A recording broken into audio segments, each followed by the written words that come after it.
as per previous lectures discussion, now today we will go for the relation between current density जो हमने last lecture में discuss किया था. It is denoted by J. Conductivity,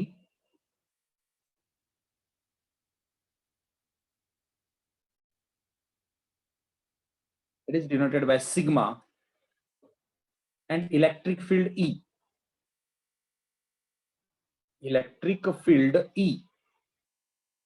okay, now ये सब जो physical quantity हमने यहाँ पे देखे तो उनका रिलेशन हमको एक्चुअली पता है. ये रिलेशन हमने देखा है क्लास में.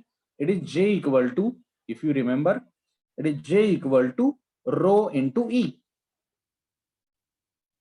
ओके, अब वेक्टर फॉर्म में अगर इसको देखा तो ये करंट डेंसिटी वेक्टर क्वांटिटी है, इलेक्ट्रिक फील्ड भी वेक्टर क्वांटिटी होता है, कंडक्टिविटी स्केलर क्वांटिटी होता है. ओके, अब देखो इसका थोड़ा सा हम डिटेल में डिस्कशन करने वाले हैं. Now consider one conductor and that conductor I will draw here. ये एक कंडक्टर हमने यहाँ पे कंसीडर किया है. इस कंडक्टर का लेंथ है बच्चों L एंड इसका एरिया ऑफ क्रॉस सेक्शन दिया है A. इसके अक्रॉस मैंने इलेक्ट्रिक फील्ड अप्लाई कर दिया एंड वहां से करंट फ्लो हो रहा है, समझो I. ये positive terminal, negative terminal, and यहां से करंट फ्लो हो रहा है I वैल्यू का. ओके, अब देखो बच्चों इसका मैंने छोटा सा क्रॉस सेक्शन अंडर स्टडी लिया है यहाँ पे. इसको मैं बोलूंगा dx. This small component I will call it as a dx. Okay, अब देखो ये सब फिजिकल क्वांटिटी मैंने यहाँ पे मेंशन किए हैं. इसका क्रॉस सेक्शनल एरिया है A एंड जो इलेक्ट्रॉन्स है इसके अंदर, free electrons, very important point, इसके अंदर जो फ्री इलेक्ट्रॉन्स होते हैं बच्चों ये है n free electrons are there. अब देखो यहाँ पे पूरा जो लेंथ है ना बच्चों वो L है, पूरा लेंथ L है. पर यहाँ पे अगर हम अंडर स्टडी dx छोटा सा लेंथ अगर ले रहे हैं तो total number of electrons in dx कितने आएंगे फिर? Total number of electrons in dx इतना अगर लेंथ में यहाँ पे कंसिडर कर रहा हूं तो ये ऑब्वियसली आएगा NaDx. अब देखो बच्चों पूरे लेंथ में इलेक्ट्रॉन्स कितने आएंगे? पूरे लेंथ के बारे में अगर हम लिख रहे हैं तो वो आएंगे NaL. ओके, पूरे लेंथ में कितने इलेक्ट्रॉन्स है? NaL. अगर मैं dx की बात कर रहा हूं तो यहाँ पे नंबर ऑफ इलेक्ट्रॉन्स होंगे NaDx. और टोटल चार्ज कितना होगा?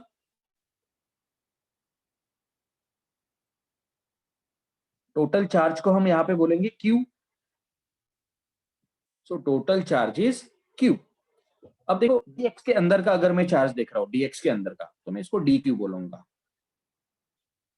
एंड ये चार्ज आएगा NaDx, जैसे कि वैसे लिखा है यहाँ पे देखो बच्चों, into magnitude of one charge. एक चार्ज का मैग्नीट्यूड मतलब स्मॉल e मुझे यहाँ पे कंसिडर करना पड़ता है. ओके, अब देखो पूरा अगर चार्ज मुझे निकालना होगा तो Q इक्वल टू लेन, आपको पता है ना बच्चों, ये मैंने बताया था, पूरा चार्ज निकालना है लेंथ L का तो Q इक्वल टू लेन होता है. पर यहाँ पे देखो बच्चों लेंथ कितना है? dx है, LANE ही है, मतलब यहाँ पे कोई भी कंसेप्ट मैं चेंज करके नहीं बता रहा हूँ, वही कंसेप्ट है. ओके, अब देखो for the case of current, देखो Q इक्वल टू लेन, ये कंसेप्ट मैंने आपको क्लास में सिखाया था. Q इक्वल टू लेन वही मैंने यहाँ पे यूज किया है. देखो ये dq equal to len, length है dx, ANE, so Q equal to len ही यहाँ पे यूज हो रहा है. Now current means what? dq बाय dt होता है करंट. अब देखो बच्चों Q क्या, dq क्या है हमारा? dq का अगर आपने वैल्यू देखा यहाँ पे, it is NaE dx divided by dt आएगा, बराबर dx by dt. So this current will be what? This I equal to NaE, जैसे कि वैसे dx by dt मतलब क्या बच्चों? ड्रिफ्ट वेलोसिटी होगा ना यहाँ पे। So current equal to when, current equal to when. बच्चों ये क्लास में मैंने सब आपको बताया है। Q equal to len, current equal to when, ये लॉजिक्स मैंने आपको बताया इसको याद रखने के लिए। Q equal to len, current equal to when, वही आ रहा है। Current equal to when, charge equal to len. So concept यहाँ पे बिल्कुल भी नहीं चेंज हो रहा है। नाउ करंट डेंसिटी के पास जाते हैं। Current density is what? J. Current density is nothing but current per unit area, I divided by A. इसको मैं ऐसे भी लिख सकता हूं NEVD, NEVD।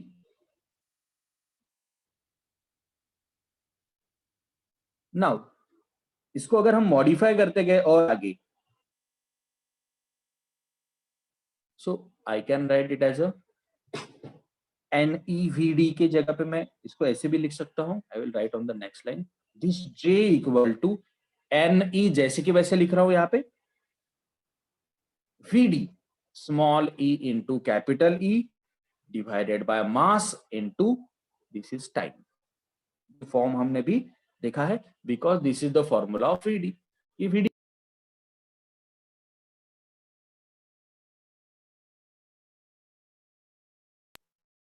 this VD equal to small e into capital E divided by m into this E will be as it is। ये drift velocity का relation मैंने यहाँ पे पुट कर दिया है। Okay, VD equal to small e into capital E divided by m into T। अब इसको मैं ऐसे भी लिख सकता हूं, करंट डेंसिटी को J,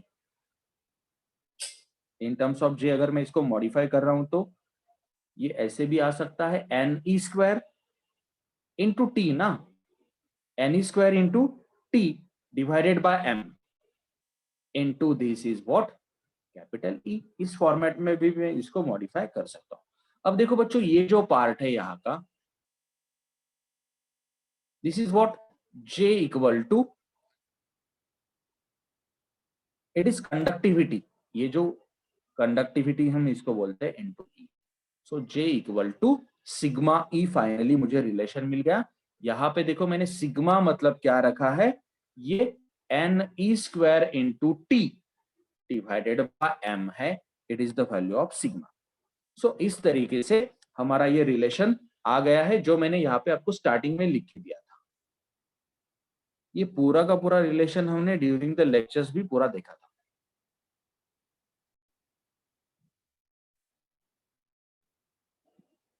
yes, now will derive the Ohm's law. Ohm's law हम बनाने जा रहे हैं यहाँ पे। देखो अब तक के डिस्कशन पे हमें मिला J equal to sigma E।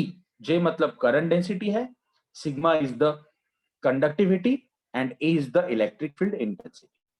Okay, देखो बच्चों, इसको मैं अगर मॉडिफाई कर रहा हूं तो J को मैं लिख सकता हूं I divided by A। Current density मतलब क्या? करंट पर यूनिट एरिया होता है। ये सिग्मा जैसे कि वैसे है। E, it is potential per unit length होगा। E का जो फॉर्मूला होता है V मतलब voltage applied across the conductor. V को हम बोल सकते हैं voltage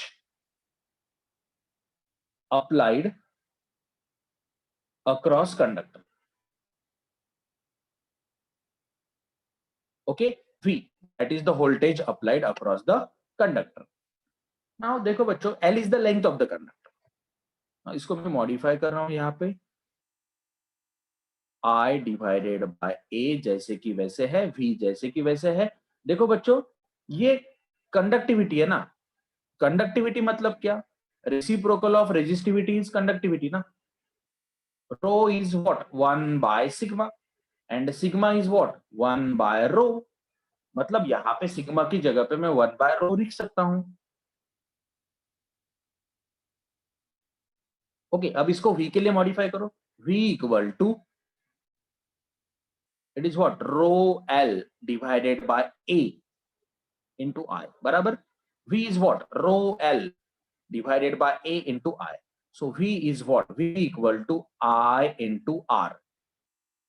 R is what, rho L divided by A होता है। तो इस तरीके से हम यहाँ पे ओहम्स लॉ भी प्रूव कर सकते हैं। We can prove here Ohm's law also. Okay, अब देखो बच्चों, ये जो यहाँ पे आर आया है, रेजिस्टेंस जिसको हम बोलते हैं R, R is the resistance जिसका यूनिट होता है ओहम।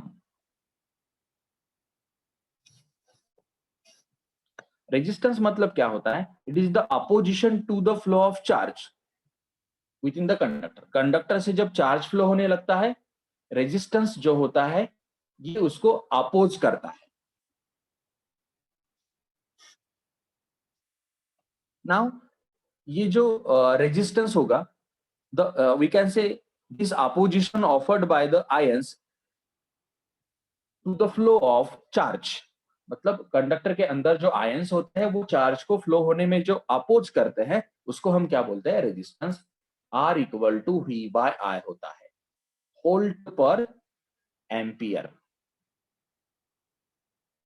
ओके, नाउ ये जो रेजिस्टेंस होता है, हमने देखा जैसे कि this resistance is directly proportional to the length of the conductor होता है, this resistance is inversely proportional to the area होता है। सो ये दोनों को मिला के हम बनाएंगे, it is what, rho L divided by A. ये रो जाएगा कांस्टेंट, ये दोनों से क्या बनेगा? R is directly proportional to L and inversely proportional to A. तो यहाँ पे इक्वल टू लिख दो एंड वहां पे कांस्टेंट बस आप रख दो। तो ये हो गया रेजिस्टेंस का कंसेप्ट। यहाँ पे जो कांस्टेंट है ना बच्चों, इसको हम बोलते हैं रेजिस्टिविटी। इस कांस्टेंट को क्या बोला जाता है? Resistivity. And this resistivity is nothing but rho equal to R A divided by L. Okay, and ये जो रेजिस्टिविटी होता है इसका यूनिट क्या आएगा? Ohm metre square by metre. Metre metre गया तो ये बनेगा ओहम मीटर। अब कंडक्टिविटी अगर आपने देखा बच्चों, कंडक्टिविटी मतलब क्या होता है? कंडक्टिविटी ये सिग्मा होता है, it is reciprocal of resistivity. मतलब इसका फॉर्मूला कैसे आएगा? L by R A. इसका उल्टा आएगा ना, एंड यूनिट भी उल्टा आएगा, ओहम मीटर पर ओहम पर मीटर हम इसको बोल सकते हैं। अब ये जो रेजिस्टिविटी होता है ना बच्चों, ये रेजिस्टिविटी डिपेंड करता है नेचर ऑफ मटेरियल। मटेरियल के नेचर पे डिपेंड करता है एंड टेम्परेचर पे भी डिपेंड करता है। It depends on nature of material and temperature of material. अब देखो, रेजिस्टिविटी नेचर एंड टेम्परेचर पे डिपेंड करता है। Resistivity does not depend on shape size. Shape size पे नहीं डिपेंड करता है। ओके, वो डिपेंड करता है सिर्फ किस पे? Nature of material and temperature. It does not depend on the shape and size of the material. अब देखो यहाँ पे ये हो गया about the concept of resistance, resistivity and conductivity, which is very common concept जो मैंने आपको क्लास में भी सिखाया था। अब देखो बच्चों, जब हम सीरीज एंड पैरेलल कॉम्बिनेशन को सॉल्व करते हैं तो वहां पे बहुत सिंपल कंसेप्ट है जो हमने ऑलरेडी डिस्कस किए हैं, पर यहाँ पे एक मिक्स्ड ग्रुपिंग जो होता है, मिक्स्ड ग्रुपिंग, इस टाइप के प्रॉब्लम्स आपको सॉल्व करने आने चाहिए। अब देखो यहाँ पे मिक्स्ड ग्रुपिंग मतलब क्या?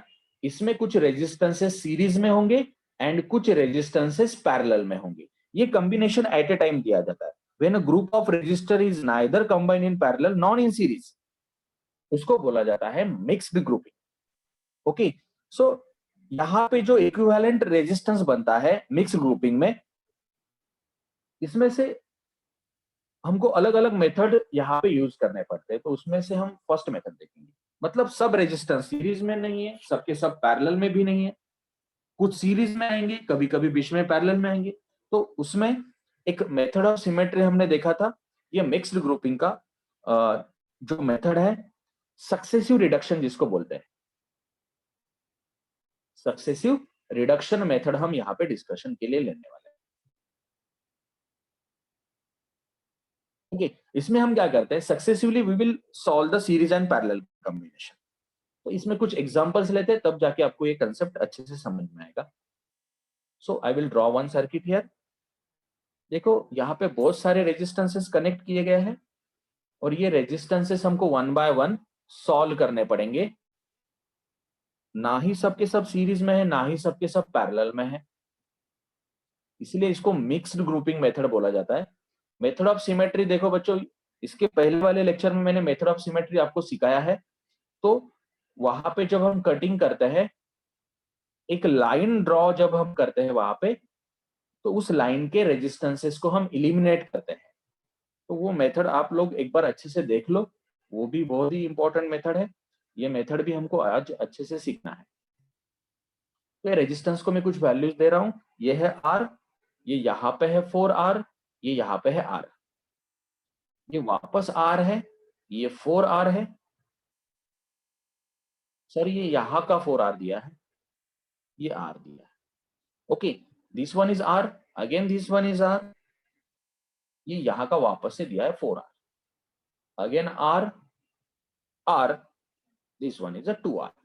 अब देखो बच्चों, ऐसा एक कॉम्प्लिकेटेड सर्किट मुझे दिया गया है एंड मुझे इसका इक्विवेलेंट रेजिस्टेंस निकालना है। ओके, तो देखो मुझे समझो ये दो पॉइंट के अक्रॉस का रेजिस्टेंस निकालना है, ए बी पॉइंट के अक्रॉस का। तो जिसके अक्रॉस का रेजिस्टेंस निकालना होता है उसकी साइड से मत सॉल्व करो, अपोजिट साइड से इसको सॉल्व करना हमको चाहिए, तब जाके आसानी से ये सर्किट सॉल्व हो जाएगा। ओके, सो देखो जिसके अक्रॉस हमको रेजिस्टेंस निकालना है, रेजिस्टेंस अक्रॉस ए बी मुझे यहाँ पे फाइंड आउट करना है। ओके, ए बी के अक्रॉस का मुझे फाइनल रेजिस्टेंस यहाँ पे फाइंड आउट करना है। तो देखो बच्चों, इसमें हमको करना क्या होगा, जिसके अक्रॉस हम फाइंड करने जा रहे हैं उसके अपोजिट साइड से चालू करो। ओके, अब देखो ये तीन जो रेजिस्टेंस मुझे दिख रहे हैं बच्चों, ये तीनों के तीनों सीरीज में है, बराबर। ये R, 2R एंड ये R, मतलब ये R plus 2R plus R, मतलब ये 4R आएगा। तो यहाँ पे आपको थोड़ा फास्टली कंसेप्ट समझ में आना चाहिए बच्चों। तो हर एक चीज हम यहाँ पे ड्रॉ नहीं कर सकते। तीन रेजिस्टेंस चले जाएंगे एंड ये तीनों का मिला के यहाँ पे मुझे एक रेजिस्टेंस मिल जाएगा। अब देखो ये कितना हुआ, 4R, मतलब ये चला गया, ये भी चला गया, ये भी चला गया, ये तीनों चले गए एंड तीनों के जगह पे मुझे मिला कितना, 4R। अब देखो बच्चों, ये 4R एंड ये 4R पैरेलल में मुझे दिख रहा है, बराबर है। ये स्टेप 1 हुआ। स्टेप 2 में देखो, ये दोनों 4R पैरेलल में है। तो पैरेलल का जो ट्रिक मैंने आपको बताया था कि दोनों में से एक रेजिस्टेंस ले लो and divided by number of resistances कर दो, मतलब उस हिसाब से ये आना चाहिए 2R। स्टेप 2 में ये दोनों मिला के आने चाहिए 2R। ओके, अब देखो ये दोनों चले गए एंड यहां पे मुझे मिला कितना रेजिस्टेंस, 2R, बराबर। अब देखो बच्चों, ये R, ये 2R एंड ये R, ये वापस से सीरीज में हो गया। ओके, अब देखो अगर ये कॉम्बिनेशन मुझे यहाँ पे सीरीज में मिल रहा है, तो इसको बस आपको करना पड़ेगा R, 2R, R, मतलब ये वापस से आएगा 4R, बराबर। अब ये 4R वापस पैरेलल में है, मतलब ये वापस से दोनों का मिला के कितना आएगा, 2R। अब देखो यहाँ पे ये R, ये 2R एंड ये R, वापस ये बन रहा है कितना, 4R। अब ये 4R वापस से पैरेलल में है, मतलब ये वापस बन जाएगा 2R। ओके, अब मैं इसको रीड्रॉ कर रहा हूं वापस से, ये R एंड ये सब मिला के यहाँ पे मुझे 2R मिला है एंड ये R यहाँ पे बच्चों जैसे कि वैसे, ये A B, ये R एंड यहाँ पे ये सब सॉल्व होने के बाद यहाँ पे मुझे 2R मिला है। अब देखो ये तीनों वापस सीरीज में है ना, अभी अगर तीनों वापस सीरीज में है तो यहाँ पे जो रेजिस्टेंस बनेगा ये बनना चाहिए 4R, मतलब A एंड B के अक्रॉस जो रेजिस्टेंस मुझे मिला है, resistance across A B equal to 4R। This equivalent resistance is how much, it is 4R।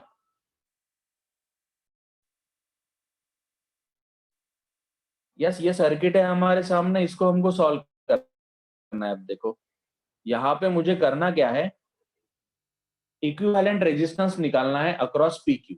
मतलब ये जो पूरा सर्किट है, इस पूरे सर्किट का मुझे रेजिस्टेंस निकालना है। तो देखो ये जो दो पॉइंट्स है सर्किट के अपोजिट डायरेक्शन में है। मतलब हम अपोजिट साइड से यहाँ पे स्टार्ट नहीं कर सकते, हमको बीच में ही ये रेजिस्टेंस को सॉल्व करना पड़ेगा। कोई भी एक पॉइंट से स्टार्ट करो, क्यू के पॉइंट से स्टार्ट करो, नहीं तो पी के पॉइंट से, तो किसी भी डायरेक्शन में आप स्टार्ट कर सकते हैं। तो ये देखो पॉइंट पी है शुरू में एज इट इज। अब ये आर एंड आर कैसा है, पैरेलल में है। तो पैरेलल का हमारा लॉजिक क्या होता है, जब रेजिस्टेंसेस पैरेलल में कनेक्ट किए जाते हैं हम उसको लॉजिक यूज करते हैं R by N. So R मतलब एक रेजिस्टेंस डिवाइडेड बाय ऐसे कितने हैं, दो है, मतलब ये दोनों का मिला के आएगा रेजिस्टेंस आर बाय टू। और यहाँ पे देखो तीन है, मतलब ये तीनों का मिला के आएगा resistance R by three. Same value वाले रेजिस्टेंस जैसे, मतलब ये दोनों का मिला के आएगा वापस R by two. And finally this is the point Q, ये आर बाय टू। अब ये तीनों देखो बच्चों, ये तीनों के तीनों सीरीज में है ना। अगर ये तीनों सीरीज में है तो R S equal to R by two plus R by two plus R by three करो यहाँ पे। तो ये देखो टू आर बाय टू होगा, शुरू का part two R by two plus R by three होगा ये। ओके, अब देखो टू आर बाय टू मतलब ये कैंसिल हो गया, तो ये आएगा कितना, three R plus R divided by three. मतलब ये आना चाहिए फोर आर बाय थ्री। यहाँ पे सर्किट का पूरा रेजिस्टेंस कितना है बच्चों, फोर आर बाय